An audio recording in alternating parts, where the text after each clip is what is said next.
I'm out of the etrailer. If you have a 2023 Subaru Outback and you're looking for a rack that's going to be able to carry a variety of different styles of bikes and just be really easy to work with when you're installing and uninstalling it, then the Thule Epos Bike Rack is going to be a great option for you. So let's check it out. Now this is sitting on here really nicely today. Even if I go to shake this around, you can tell this is holding my bike nicely and we're not anywhere close to making contact with our vehicle. And we are going to have a pretty dirty weight capacity of up to 75 pounds per bike or 140 pounds for the whole carrier.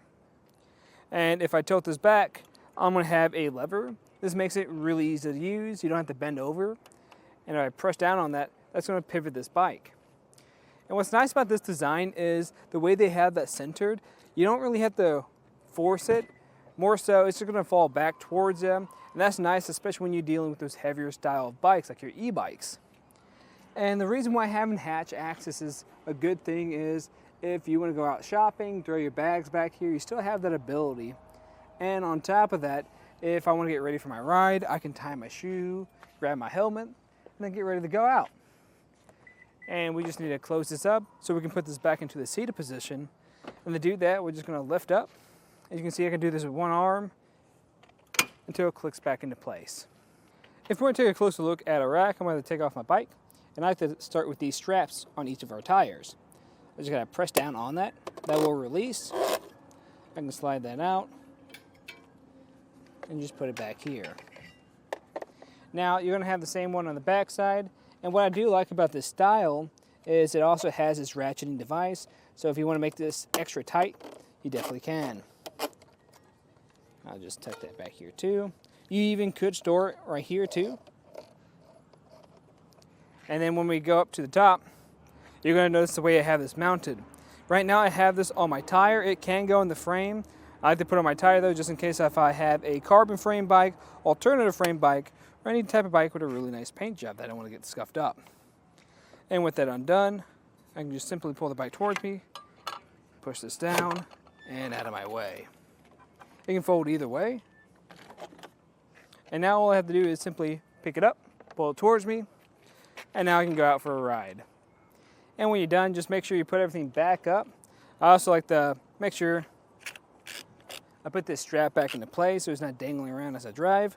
Or you could put it through this little latch we have on the side. And from here, we can get a few measurements. The first measurement I like to get is our ground clearance.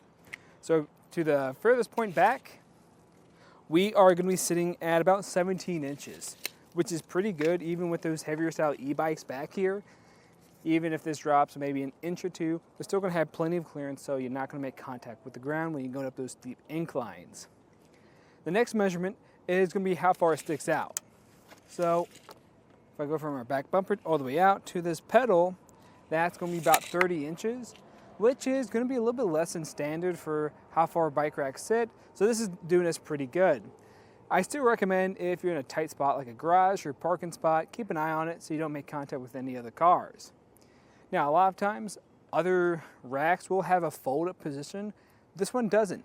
The only other position this one has is this upright one. So if I pull up on here, you'll notice it's really not saving us too much space out. If anything, now it's just blocking stuff on the back of a vehicle. So this is actually not recommended to drive like this. The reason being is it's going to block more and there's nothing really holding it up. It's going to wobble a little bit too. And in this position, of course, it's not going to block anything in the back of your vehicle. So your license plate, your backup camera, taillights, and back window won't be obstructed. But with this, I'd actually recommend just taking it off your vehicle because it's really just going to be taking up a little more space and it's really easy to do that. But to really showcase that, I'm going to take it out right now. So I'm just going to fold this up because I find this to be a little bit easier to work with. And if we come to the bottom, we're going to have our anti-rattle device. Now this will be a locking one. You just kind of unfold it like this. And this actually doesn't require any tools whatsoever. You can just do this with your hand. And it's just going to go around until this is fully loosened up. This anti-rattle device is just going to make sure this isn't rattling around in your receiver, giving you a better hold overall.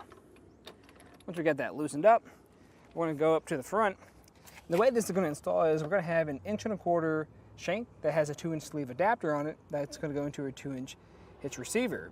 This will work with 1.25" receivers. You just got to make sure you take off that sleeve adapter. But from here, we're going to have this hook pin. I really like this style a lot because very easy to work with. As you can see, I just pulled out on it, and now I just got to lift up on the rack and pull it towards me, and then it's out. And what's more, we have this little lever right here, right behind the shank. If I press down on that, that's going to release it. You can see this is starting to move, and it's going to be a lot more compact in this position, and I can actually stand up, and instead of lifting up on this, because this isn't too heavy, but we can make it easier and use the wheels on the bottom of this. So when I'm transporting this from my hitch to my garage or vice versa, I can simply just pull it behind me.